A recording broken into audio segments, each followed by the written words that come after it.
Boa tarde, pessoal. Hoje nós vamos falar sobre um texto que eu acredito que é um dos mais mal compreendidos na Bíblia, que normalmente ele é o mais utilizado, justamente por ser um versículo fácil de citar, mas eu entendo que esse texto também ele está entre os textos que normalmente são mal utilizados na Bíblia para determinada finalidade. Mas o fato é que essa afirmação, né, essa declaração desse versículo normalmente é tirada do contexto. É o texto de Mateus 24:13, que inclusive essa citação ela se repete em outros lugares também, que é aquele texto que Jesus disse em Mateus 24:13: aquele, porém, que perseverar até o fim, esse será salvo. Então esse é um texto que é usado e abusado, né? Por que ele é abusado? Porque ele é isolado do seu contexto, e quando a gente tira um versículo, né? Quando a gente pinça um versículo do seu contexto, esse texto, né, passa a se tornar um pretexto para o pregador dizer o que ele quiser, né? Então esse aqui é mais um exemplo de um versículo que é usado, mas que é tirado do seu contexto, porque esse versículo, aquele porém que perseverar até ao fim será salvo. A gente vai prestar atenção exatamente o que ele quer dizer com a expressão até o fim e será salvo, né? São duas expressões que a gente precisa entender, obviamente, à luz do contexto. O que ele quer dizer com esse fim? É o fim da existência humana? Então é eu perseverar até o fim da minha vida? E será salvo, aqui ele está tratando de salvação da alma? Bom, a gente vai ver que não é isso que trata o texto, né? Mas vamos pensar um pouquinho exatamente na forma como esse pessoal pensa nesse texto, né? Eles pensam basicamente que o cristão precisa perseverar em boas obras, né? E ter fé em Jesus até o final da sua vida, para que então essa pessoa possa receber a salvação. Ou, normalmente essa é a visão, né, é a posição dos arminianos, né, que você precisa perseverar até o fim, demonstrar boas obras para que você então mantenha, né, ou mantenha assegurada a sua salvação. Essa é a posição dos arminianos. Agora tem também o equívoco dos calvinistas. Os calvinistas também entendem essa passagem, eu acredito que de maneira errada, porque embora eles não sejam arminianos em tese, mas no final os dois conceitos acabam andando no mesmo. Os calvinistas já vão dizer o contrário, que o perseverar até o fim seria então uma comprovação, uma evidência que de fato você não é um convencido, que você não é um cristão nominal, mas que você é uma pessoa de fato nascida de novo. Então, segundo o calvinismo, na interpretação desse texto, pelo menos o que a maioria dos comentaristas bíblicos reformados interpretam, eu tenho vários aqui, inclusive em casa, eu li há pouco um comentário essencialmente calvinista. Eles saem por essa outra tangente, dizendo que perseverar até o fim seria então uma demonstração de que de fato você é salvo, a evidência, né? Porque se a pessoa não perseverou até o fim, nesse contexto, nessa interpretação, né? Segundo essa interpretação, então se o crente, a pessoa supostamente não perseverou até o fim, então ele deu a evidência que ele era um convencido e não um convertido. Bom, eu acredito que é um outro erro, né, entender esse texto dessa maneira, porque de qualquer forma recai sobre a pessoa, né, a perseverança. Então a perseverança fica sendo de fato um sinal, uma evidência, quer para o crente que perde a salvação ou para aquele que precisa provar pela evidência, né, pela perseverança que ele é salvo. Então, de uma certa forma, por isso que eu disse que os dois se encontram. Porque o calvinista também precisa mostrar, ele também precisa provar pela evidência. Então, ele acaba caindo na mesma categoria, né, do arminiano, né, que acaba defendendo a ideia de que ou se perde a salvação, ou se prova que não é salvo porque não perseverou. Então, a perseverança também continua sendo o fator determinante na salvação. Mas será que existe uma terceira interpretação para esse texto? Claro que sim. Principalmente se você considerar esse versículo não à luz do calvinismo, nem à luz do arminianismo, mas à luz do contexto, né? À luz do que Jesus está falando aqui. Por isso que esse é um problema quando você se fecha dentro de um ismo, né? Seja de Calvino, seja de Armínio. E você acaba deixando Jesus para fora da interpretação, né? E eu quero mostrar para vocês que justamente esse texto não está tratando de salvação eterna. Esse texto, pelo contexto, irmãos, nós vamos notar que aqui ele não está falando de salvação, né? Esse texto, se você, agora explicando um pouquinho o contexto, os discípulos haviam feito uma pergunta para Jesus, né?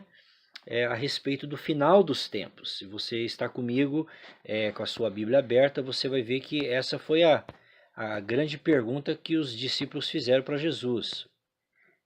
No versículo 3, eles disseram assim: no Monte das Oliveiras achava-se Jesus assentado quando se aproximaram dele os discípulos. Em particular, e lhes pediram: diz-nos quando sucederão estas coisas, e que sinais haverá da tua vinda e a consumação dos séculos.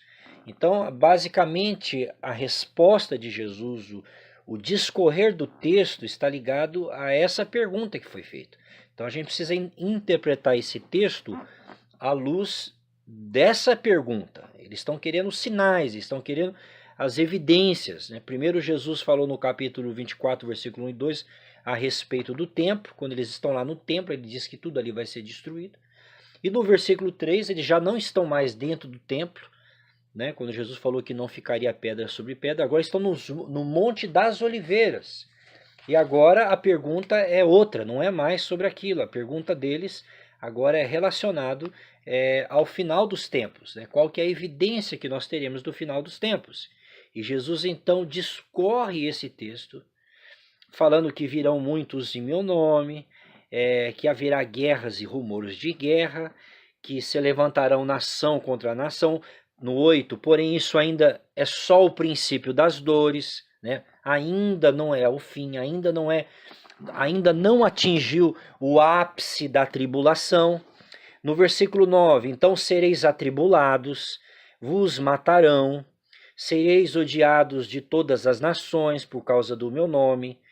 Nesse tempo, ele está falando desse tempo específico, muitos hão de se escandalizar, trair e odiar uns aos outros, levantar-se-ão muitos falsos profetas e enganarão a muitos, e por se multiplicar a iniquidade, o amor se esfriará de quase todos. E está descrevendo o mundo. Aquele, porém, que perseverar até o fim, esse será salvo. E será pregado este evangelho do reino por todo o mundo, para testemunho de todas as nações. Então virá o fim, certo?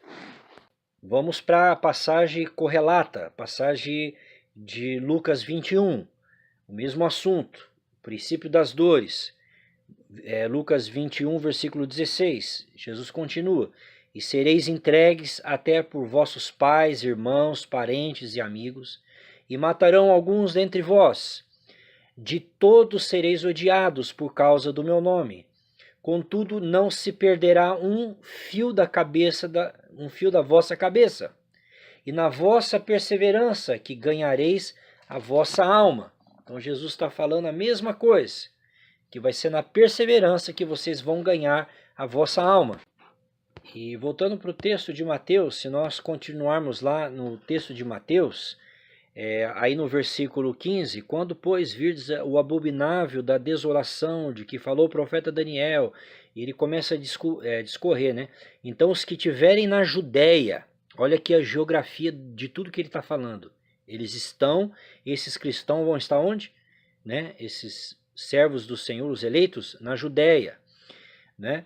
Fujam para os montes.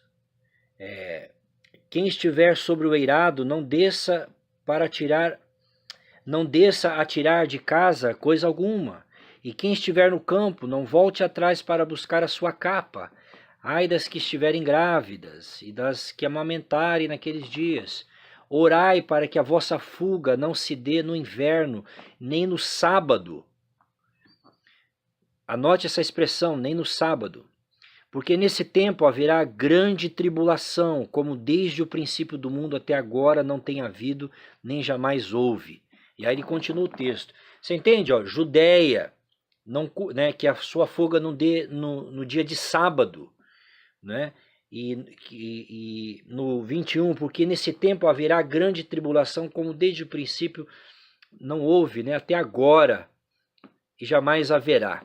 Jesus aqui, se observa que ele está usando uma linguagem totalmente judaica, né? Que a vossa fuga não seja no dia de sábado, aqueles que estiverem na Judéia. E ele abriu claramente no versículo 21, falando que vai ser uma tribulação tal como nunca houve em todo o mundo. Então, esse texto aqui, ele está direcionando especificamente, né, para a nação de Israel, para aqueles que da nação de Israel vão se converter durante o período da grande tribulação.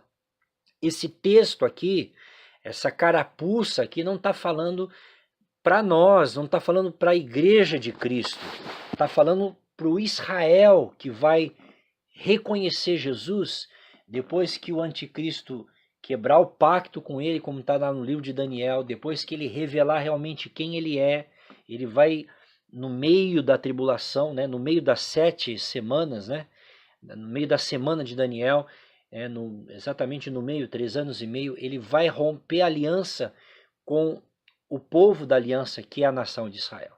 E aí vai começar a perseguição contra os judeus. Por isso que aqui diz que sereis odiados de todas as nações. No 9, né? Sereis atribulados, vos matarão, sereis odiados de todas as nações por causa do meu nome. Então essa mensagem aqui está falando para aqueles que vão estar na grande tribulação, né? Que esses que perseverarem até a vinda de Cristo, até a segunda vinda de Cristo, serão libertos, né? Serão livrados da perseguição das nações, né?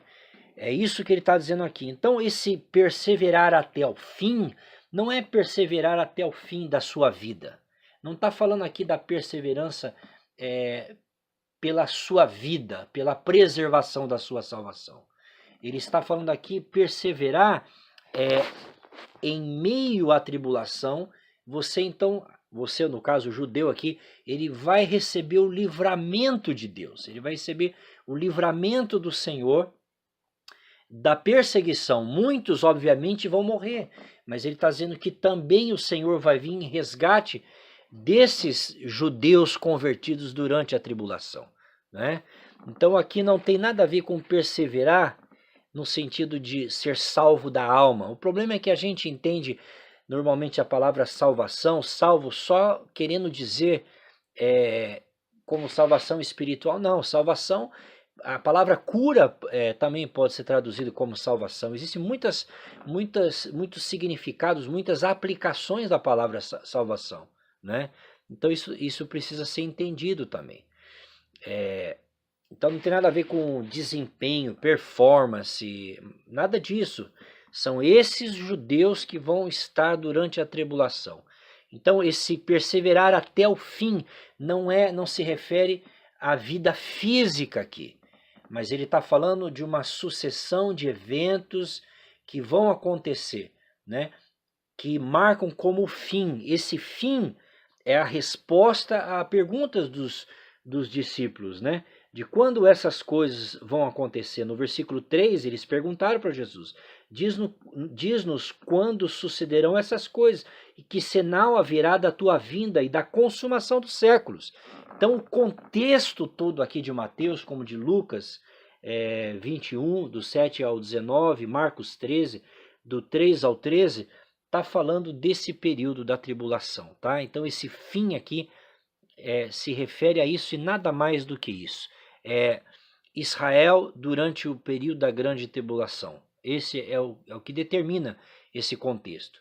Essa mesma ênfase está em Mateus 10, 22, quando os discípulos fizeram a mesma pergunta, né? Quando Jesus falou no versículo 6, no 13, no 14, sobre o fim, com esse mesmo significado, querendo dizer desse período que inclui o período da tribulação, né? Que infelizmente Israel vai ser odiado, como está no 24:9, como eu li aqui, vai ser traído pelos seus próprios patriotas, né? Compatriotas no 24:10, vai ser enganado, a nação vai ser enganada por falsos profetas no 24:11, eles vão sentir o desafeto no 24:12, e então no 13 Jesus dá a descrição de toda essa tribulação, né?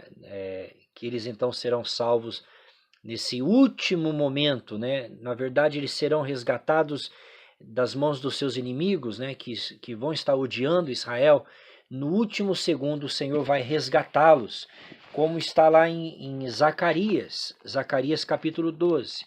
Aí, obviamente, Jesus está falando de coisas que já está escrito no Velho Testamento. Zacarias 12, acompanhe comigo, Zacarias 12, do versículo 2 ao 9, diz assim: Eis que eu farei de Jerusalém um cálice de tontear para todos os povos em redor e também para Judá, durante o sítio contra Jerusalém. Olha aqui, ó, o sítio, o cerco vai apertar para Jerusalém. Naquele dia farei de Jerusalém uma pedra pesada para todos os povos.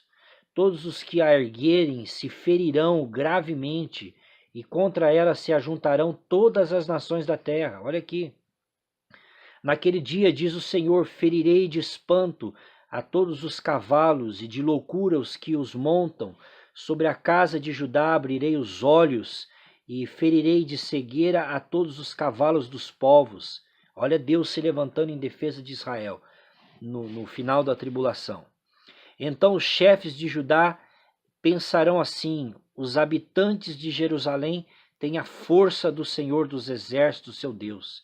Naquele dia, que é exatamente esse dia que Jesus falou, porei os chefes de Judá como um braseiro ardente debaixo da lenha e como uma tocha entre a palha.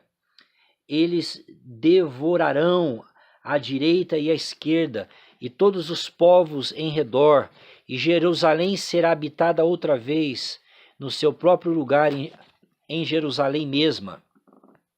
Até o 9.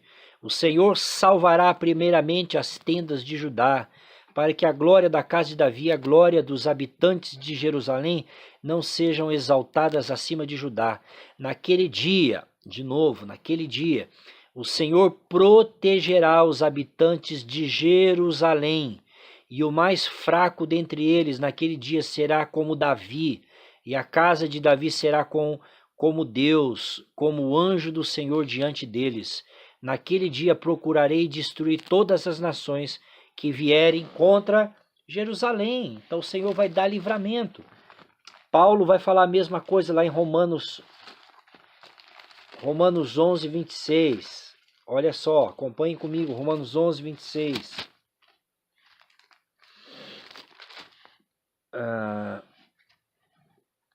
E assim todo Israel será salvo, como está escrito: virá de Sião o libertador, e apartará de Jacó as impiedades. Está aí se cumprindo essa palavra.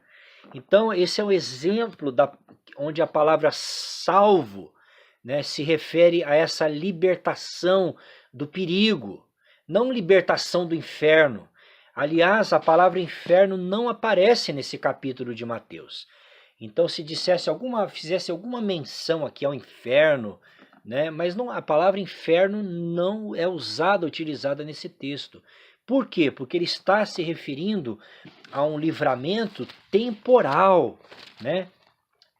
Temporal, circunstancial. Vamos voltar lá. Como fica evidente no 22. Não tivesse aqueles dias sido abreviados, quer dizer, aqueles dias da tribulação, né? Que ele falou no versículo 21. Se não tivesse aqueles dias sido abreviados, ninguém seria salvo. Mas por causa dos escolhidos, tais dias serão abreviados. Quer dizer, não ia ficar ninguém vivo.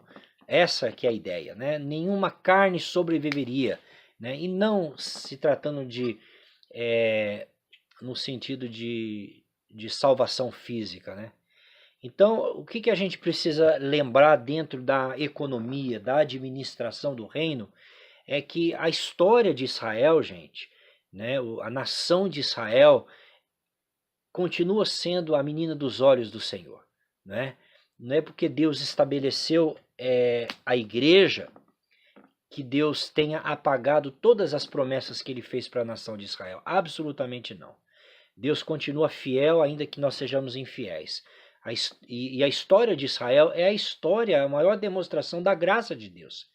Por quê? Porque eles foram escolhidos pelo Senhor, né, para ser um povo especial. Não foi que Deus falou para Abraão, Abraão, farei de ti uma grande nação e através de você eu vou abençoar todas as famílias da terra. Deus tem promessas em suspensão ainda, né, sobre a nação de Israel. Então, apesar de, né, a despeito do pecado de Israel, Deus ainda os preserva na história, né? Deus livrou e Deus continua livrando Israel também no futuro, né? Isso porque eles merecem? Não é porque eles merecem, mas porque Deus é fiel nas suas promessas, amém? Então, essa é a explicação desse texto de Mateus 24, versículo 13. Deus abençoe. Se vocês tiverem dúvida, perguntas, por favor, mande para o meu WhatsApp. Um abraço para todos, Deus abençoe.